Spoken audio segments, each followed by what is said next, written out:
जब भी हम किसी एपीआई से डेटा फैच करते हैं तो वो हमेशा एक ही फॉर्मेट में आता है, जो कि है जेसन, जिसका फुल फॉर्म होता है जावास्क्रिप्ट ऑब्जेक्ट नोटेशन।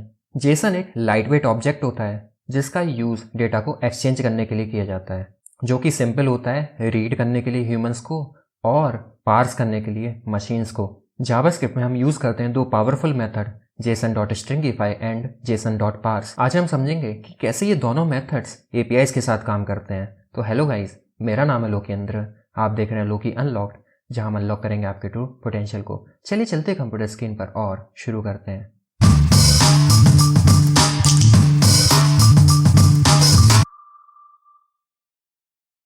चलिए समझते हैं जावास्क्रिप्ट में json.stringify, json.parse जो हमने पहले यूज़ किए हैं वो क्या होते हैं और कैसे काम करते हैं। सबसे पहले समझते हैं कि जेसन क्या होता है। JSON JavaScript object notation is a light weight data format use to exchange data between the front end back end. जो जेसन है वो एक लाइट वेट डेटा फॉर्मेट होता है जो यूज होता है एक्सचेंज करने के लिए data between back and and front end. It looks like JavaScript object but it is actually a string. ये देखने में एक जावास्क्रिप्ट ऑब्जेक्ट की तरह लगता है लेकिन एक्चुअली में एक स्ट्रिंग होता है। अब समझते हैं कि जेसन जो है वो इम्पॉर्टेंट क्यों है। When you fetch data from a server, it often needs a JSON format। जब हमें सर्वर से डेटा को फैच करना होता है तो हम उसको मोस्टली JSON फॉर्मेट में ही फैच करते हैं। That's why we convert JSON JavaScript object to use it and JavaScript object से JSON में सेंड करने के लिए। मीन्स अगर हम कोई डेटा को सर्वर से ले रहे हैं तो हम उसे एक जावास्क्रिप्ट ऑब्जेक्ट में कन्वर्ट करते हैं और अगर हम डेटा को सेंड कर रहे हैं तो हम उसे जावास्क्रिप्ट ऑब्जेक्ट से जेसन में कन्वर्ट करते हैं सेंड करने के लिए। अब समझते हैं कि जेसन होता क्या है। जो जेसन ऑब्जेक्ट होता है वो बिल्कुल सिमिलर लगता है देखने में जावास्क्रिप्ट ऑब्जेक्ट की तरह। मीन्स आप देखेंगे कि ये जो यहाँ पर हम जेसन देख पा रहे हैं ये जावास्क्रिप्ट ऑब्जेक्ट की तरह ही देखने में लग रहा है, क्योंकि यहाँ पर भी आप देखें तो यहाँ पर हमें की और उसकी वैल्यू पेयर देखने को मिल जाते हैं, लेकिन एक्चुअल में ये एक स्ट्रिंग होता है। अब जो जेसन है उसकी कुछ लिमिटेशंस होती हैं। For example, keys must be in double quotes. जो जेसन की कीज होती हैं वो डबल कोट्स में होना जरूरी है, जैसा कि आप देख रहे हैं कि नेम, एज और स्किल्स जो तीनों ही कीज है वो डबल कोट्स के अंदर रैप है। Strings are double quotes only. जो स्ट्रिंग है वो भी डबल कोट्स में होनी चाहिए। हम यहाँ पर स्ट्रिंग्स में सिंगल कोट या फिर बैकटिक्स का यूज़ नहीं कर सकते। एंड नो फंक्शंस और कमेंट्स अलाउड। और इसमें कोई भी फंक्शन या फिर कमेंट अलाउ नहीं होते। मीन्स हम जैसे जावास्क्रिप्ट का ऑब्जेक्ट बनाते थे उसमें मेथड्स बना देते थे, तो हम यहाँ पर कोई भी मेथड्स नहीं बना सकते। चलिए हम डायरेक्ट कोड में जम करते हैं और समझते हैं कि जेसन और जावास्क्रिप्ट ऑब्जेक्ट में क्या डिफरेंस होता है। इस वीडियो के लिए जो मैं फाइल बना रहा हूँ वो है tut46.js और हर वीडियो की तरह ही आपको इस वीडियो की फाइल की गिटहब रेपोजिटरी का लिंक नीचे डिस्क्रिप्शन बॉक्स में मिल जाएगा। मान लीजिए हम सबसे पहले तो एक नॉर्मल जावास्क्रिप्ट ऑब्जेक्ट बनाते हैं। हमने यहाँ पर बनाया मान लो नेम लोकेंद्र, उसके बाद मान लो मैंने बनाया कि एज इक्वल टू 25। उसके बाद मैंने बनाया मान लो एक शोनेम मेथड जिसमें मैंने मान लो दे दिया एक फंक्शन है और ये सिंपली प्रिंट कर देता है लोकेंद्र को। मैंने हार्ड कोडेड दे दिया क्योंकि हमें पता है कि इसके अंदर हम दिस कॉन्टेक्स्ट का यूज़ नहीं कर सकते क्योंकि एक एरो फंक्शन है। तो आप देख रहे हैं कि ये जो है ये एक जावास्क्रिप्ट ऑब्जेक्ट है, लेकिन अगर मान लो मैं एक और फाइल बनाऊं, मान लो मैंने बनाया tut46.json इस बार। इस फाइल का जो एक्सटेंशन है वो .json है। अगर मैं मान लो इस जो जावास्क्रिप्ट का ऑब्जेक्ट है इसको कॉपी करूं और अपनी .json वाली फाइल में पेस्ट करूं तो हमें एरर देखने को मिल रहे हैं बहुत सारे। अगर हमें एरर देखने को क्यों मिल रहा है, क्योंकि हमने सबसे पहले तो ये जो कीज़ हैं उनको डबल कोट्स के अंदर रैप नहीं किया। तो हम इसको पहले तो डबल कोट के अंदर रैप करेंगे, इसको भी डबल कोट के अंदर रैप करेंगे और इसको भी डबल कोट के अंदर रैप करेंगे। लेकिन मैंने बताया था कि हम यहाँ पर कोई भी फंक्शन या फिर मेथड नहीं दे सकते, तो हमें इसको हटाना ही पड़ेगा।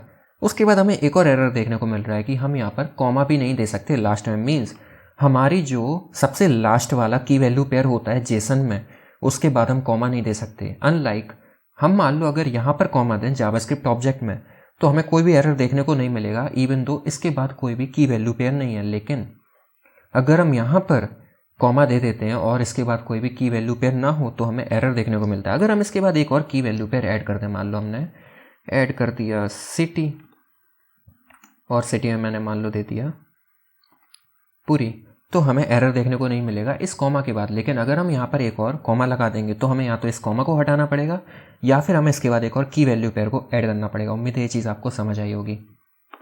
और ये दोनों ही फाइल का, मीन्स ये जेसन फाइल का और ये जेएस फाइल का लिंक नीचे डिस्क्रिप्शन बॉक्स में मिल जाएगा।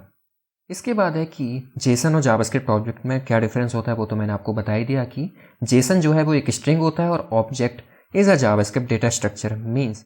तो अब अगर हम मान लो इस अपने ऑब्जेक्ट को जेसन डेटा में, जेसन ऑब्जेक्ट में एक्चुअली कन्वर्ट करने का ट्राई करें, हम लिखेंगे जेसन डॉट स्ट्रिंगिफाई और हम क्या करेंगे इधर पे यूज़र को पास कर देंगे।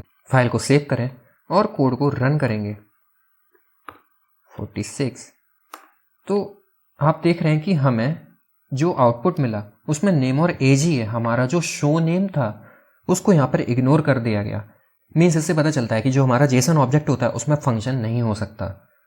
और अगर मान लो हम यहाँ पर इस फंक्शन को भी हटा देते हैं, चलो एक बारी को, और अगर आप फाइल को सेव करें, कोड को रन करेंगे, तो आप देख रहे हैं कि हमने यहाँ पर लास्ट में कॉमा दिया था, वो कॉमा भी हमें यहाँ पर देखने को नहीं मिल रहा है।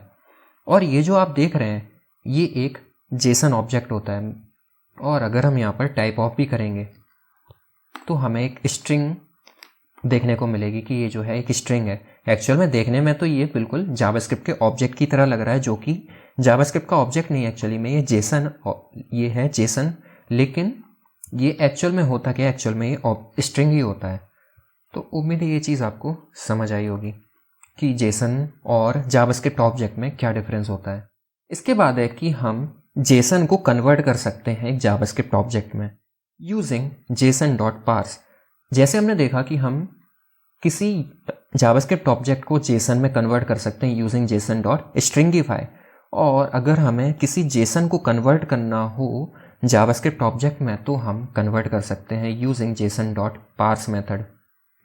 अगर हम इसको रैप कर दें जेसन डॉट पार्स में, फाइल को सेव करें और कोड को रन करेंगे तो हमें अब एक जावास्क्रिप्ट ऑब्जेक्ट देखने को मिल जाएगा। और हमने देखा कि हमें अगर कन्वर्ट करना ऑब्जेक्ट को जेसन में तो हम स्ट्रिंगिफाई मेथड का यूज़ कर सकते हैं, जिससे हमारा जो जावास्क्रिप्ट ऑब्जेक्ट है वो एक जेसन में कन्वर्ट हो जाता है।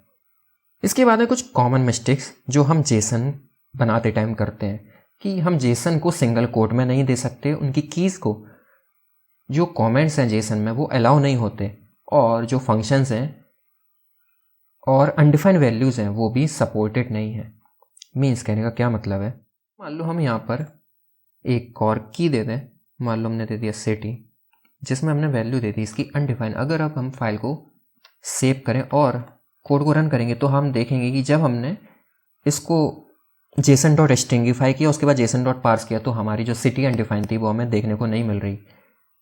कहने का क्या मतलब है कि अगर हम इसको जेसन डॉट स्ट्रिंगिफाई ही करें, सिर्फ इसको मैं कमेंट करूंगा और यहाँ पर एक और प्रिंट स्टेटमेंट लगाऊंगा, फाइल को सेव करके रन करूंगा, तो हमारा जो जेसन है उसमें सिटी अनडिफाइंड जो हमने दिया था वो इग्नोर कर दिया गया। अगर हम ट्राई करें कि ये कमेंट हो जाए तो हमें एरर देखने को मिल रहा है, तो हम इसमें कमेंट्स भी नहीं दे सकते। लेकिन जो हमारा जावास्क्रिप्ट ऑब्जेक्ट होता है उसमें हम कमेंट्स ईजीली दे सकते हैं, इसमें हमें कोई भी एरर देखने को नहीं मिलता है। और हम सिंगल कोट में भी नहीं दे सकते जेसन की कीज़ को, ये तो हम देख ही चुके हैं। इसके बाद है कि हम जब जेसन डॉट स्ट्रिंगिफाई करते हैं वो दो और आर्गुमेंट्स लेता है। मान लो हमारे पास यहाँ पर एक और की है पासवर्ड, और आप नहीं चाहते कि आप इस यूज़र ऑब्जेक्ट को जब जेसन में कन्वर्ट करें तो आप वहाँ पर पासवर्ड भी भेजें, क्योंकि पासवर्ड जो है वो बहुत ही ज़्यादा कॉन्फिडेंशियल चीज़ होती है। तो इसके लिए जो जेसन डॉट स्ट्रिंगिफाई है वो सेकंड आर्गुमेंट लेता है रिप्लेसर का। इस रिप्लेसर में या तो ये एक एरे एक्सपेक्ट करता है, इस एरे में हम अपनी वो सारी कीज़ देते हैं जिन कीज़ में हमें इसको कन्वर्ट करना होता है, मीन जिन जिन कीज़ को हमें अपने जेसन में चाहिए होता है। मीन्स मान लो हमने दे दिया नेम और सिटी। अगर हम फाइल को सेव करें, कोड को रन करेंगे तो आप देखेंगे कि हमें नेम और सिटी हमें इसलिए देखने को नहीं मिला क्योंकि सिटी की जो वैल्यू थी वो अनडिफाइंड थी, हमें यहाँ पर एज देना पड़ेगा। तो हम मतलब अगर एज देंगे तो हमें नेम और एज देखने को मिल जाएगा। तो आपने देखा कि यहाँ पर जब हमने एज नहीं दी थी तो हमारी जो एज थी उसको इग्नोर कर दिया गया था और जो पासवर्ड था उसे इग्नोर कर दिया गया था। सिटी इग्नोर इसलिए हुई थी क्योंकि सिटी की जो वैल्यू है वो अनडिफाइंड थी, और मैंने अभी अभी बताया था कि जो अनडिफाइंड वैल्यूज़ होती हैं उनको भी इग्नोर कर दिया जाता है बाय डिफ़ॉल्ट जेसन में। इसके बाद हम यहाँ पर एरे की जगह एक फंक्शन भी दे सकते हैं। मीन्स मान लो हम इसको रेप्लिकेट करें और हम क्या करेंगे, इधर पर एक और हम यहाँ पर एक एरो फंक्शन पास करेंगे या फिर जो कि एक कॉलबैक फंक्शन होगा। ये कॉलबैक फंक्शन जो है वो 2 आर्गुमेंट लेगा। मीन्स जो जेसन डॉट स्ट्रिंगिफाई है वो इस कॉलबैक फंक्शन को 2 आर्गुमेंट देगा, एक की और वैल्यू। और हम यहाँ पर चेक कर सकते हैं कि इफ़ जो की है वो मान लो पासवर्ड है तो रिटर्न कर दो कॉन्फिडेंशियल, अदरवाइज रिटर्न कर दो जो उसकी एक्चुअल वैल्यू है। अगर हम अब फाइल को सेव करके कोड को रन करें तो हमें नेम में लो केंद्र एज में 25 और जो पासवर्ड है उसमें कॉन्फिडेंशियल देखने को मिल रहा है। तो उम्मीद है ये चीज़ आपको समझ आई होगी। इसके बाद ये जो जेसन डॉट स्ट्रिंगिफाई मेथड है ये एक और आर्गुमेंट लेता है जिससे हम अपने जेसन को थोड़ा रीडेबल फॉर्म में देख सकते हैं। मीन्स अभी हम देख रहे हैं कि जो हमारा जेसन है वो एक सिंगल लाइन में आ रहा है तो उसे पढ़ने में थोड़ा रीडेबिलिटी कम हो रही है। अभी तो हमारा जो जेसन है वो मतलब हमारा जो ऑब्जेक्ट है वो छोटा सा है। मान लो इसमें और सारी कीज़ होती, मान लो मैं इसमें जो कीज़ है उनको रेप्लिकेट कर देता हूँ। इसको मैं कर देता हूँ पासवर्ड 1, इसको कर देता हूँ पासवर्ड 3, इसको 4, इसको 5। अगर अब हम फाइल को सेव करके कोड को रन करेंगे तो आप देख रहे हैं कि अब ये बिल्कुल भी रीडेबल नहीं रह गया है। और ये जो जेसन डॉट स्ट्रिंगिफाई है, मान लो हम यहाँ पर एक और आर्गुमेंट पास करें, मान लो 2 पास किया। अब ये 2 क्यों पास किया वो मैं थोड़ी देर बताता हूँ। इससे पहले हम फाइल को अगर सेव करके रन करेंगे तो आप देखेंगे कि अब ये जो हमारा जेसन है वो थोड़ा रीडेबल हो चुका है।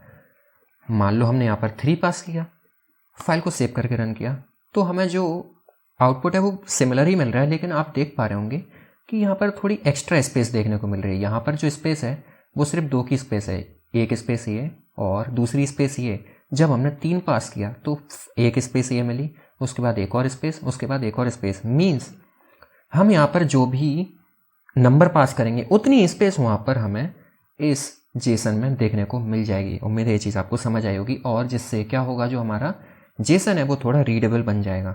तो ये था जेसन के बारे में एक ब्रीफ एक्सप्लेनेशन। अगले वीडियो में हम जावास्क्रिप्ट में एरर हैंडलिंग के बारे में पढ़ेंगे। अगर वीडियो पसंद आई हो तो लाइक करें, नए हो तो सब्सक्राइब करें चैनल को और बेल आइकन को दबाना मत भूलिएगा।